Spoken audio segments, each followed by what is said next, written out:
जलगांव में एक कार्यक्रम के दौरान महाराष्ट्र सरकार के मंत्री गिरीश महाजन ने विधायक मंगेश चौहान के विकास कार्यों की खुलकर सराहना की। उन्होंने कहा कि मंगेश चौहान ने पार्टी का भरोसा सही साबित किया है और वे भाजपा के भावी नेता बनने की क्षमता रखते हैं। इस दौरान महाजन ने पारदर्शी शासन की तारीफ करते हुए बिना नाम लिए एक वरिष्ठ नेता पर भी निशाना साधा। साथ ही उन्होंने मोदी सरकार के विकास कार्यों और राज्य सरकार की किसान कर्ज माफी का भी जिक्र किया है।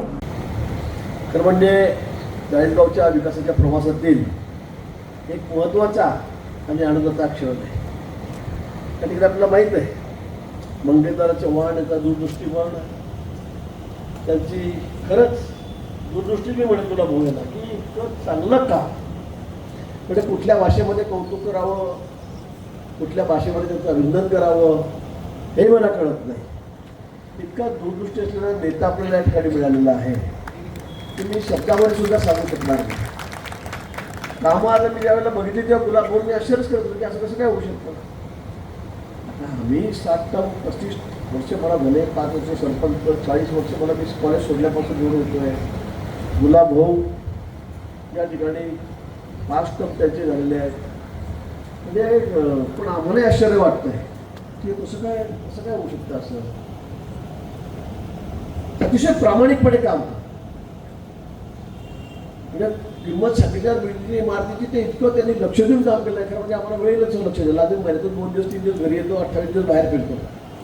पण त्यांचं कामाकडे बघण्याचा दृष्टिकोन, त्यांच्या क्वालिटी, त्या कामाचा दर्जा, त्यांनी निवडलेली सगळी त्यांची माणसं ही इतकी योग्य आहेत, इतकी उत्तम आहेत की खरं प्रत्येकाला हे वाटावं। मी तर म्हणतो, मी गुलाबाला म्हटलं की महाराष्ट्रामध्ये सुद्धा असं कुठेही नसेल इतका दर्जेदार काम, महाराष्ट्रामध्ये सुद्धा कुठेही नसेल इतकं दर्जेदार काम तुम्ही या ठिकाणी केलेलं आहे। गुलाब भाऊ मला म्हणले की चला आपण घर बांधलं तर आपल्या घरी सुद्धा असं राहणार नाही, रेस्ट हाऊस सारखं। इतकं क्वालिटी मेंटेन त्यांनी त्या ठिकाणी केली, कुठे तडजोड नाही। तडजोड यासाठी नाही की कुठे चिंधीचोरी नाही, मला काय देतो 10% देतो का 20% देतो का 5% देतो, त्या चिंधीचोऱ्या झाल्याच नाही ना, पूर्वीसारख्या चिंधीचोऱ्या नाहीच, बरोबर आहे की नाही। आणि म्हणून इतकं दर्जेदार काम होऊ शकतं। त्याचं पुरी भानगडी मारामाऱ्या फक्त काय, माझं काय, तू काही कर, आमचं काय, 10% मी सांगत नाही। पण अशा पद्धतीने माणूस ज्या वेळेला काम करतो तो माणूस थोडे दिवस लास्ट काढण्यामध्ये टिकतो, जास्त वर्ष टिकत नाही, जास्त दिवस टिकत नाही, मी तुम्हाला सांगतो। पण मंगेश दादा पहिल्यांदा 4000 मध्ये निवडून आले। मला त्यावेळेला तर खरंच होतं, आता काय होतं काय नाही, शेवटपर्यंत माझ्या ठिकाणाकडे माझं लक्षात नव्हतं।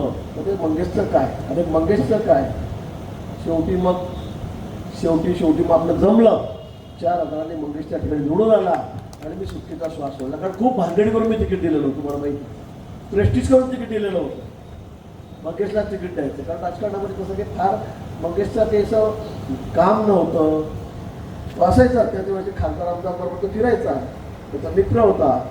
पण तसं की फार जुना कार्यकर्ता म्हणून मंगेश नव्हता। पण एक प्रयोग केला, त्याला तिकीट दिलं आणि मंगेश पहिल्यांदा दादा आपला 4000 मतांनी निवडून आला। पण 5 वर्षात त्याने अशी वोट बांधली, असं काम केलं की पुढच्या वेळी म्हणजे सगळ्यांनाच त्यांनी मागे टाकलं। जिल्ह्यामध्ये 86,000 मतांनी मंगेश दादा निवडून आला। तरी तर एवढ्या थांबायचं नाही आहे, तुम्हाला आमचंही रेकॉर्ड मोडायचं आहे, 60 टर्मचं रेकॉर्ड मोडायचं आहे। आणि ते मोडतील एक थोडं, मला शंका आहे का तुम्ही या ठिकाणी सांगितलं 15 वर्ष, मी म्हटलं गेलं काम करून टाकलं, दादाचं कामच पटवलं तुम्ही म्हटलं 15 वर्ष। आणि हे आपल्या कृतीतून होतं, आपल्या वागण्यातून होतं, नुसत्या इमारती बांधून होत नाहीये। खूप चांगल्या इमारती बांधल्या, सुंदर इमारती बांधल्या, खूप चांगलं काम झालं। नुसत्या इमारतीमुळे माणूस दुसऱ्याला निवडून येणार नाही, तिसऱ्यांदा येणार नाही, चौथ्यांदा येणार नाही, पण लोकांची बांधिलकी, कार्यकर्त्यांची बांधिलकी। गुलाब भाऊने खरं सांगितलं की ज्याच्याकडे सोन्यासारखी कार्यकर्ते त्याला काय वाटव आहे। मी मतदारसंघामध्ये शेवटच्या 4 मध्ये पाय ठेवत नाही, विचारा कोणाला, गुलाब भाऊला विचारा, मंगेशदादा विचारा।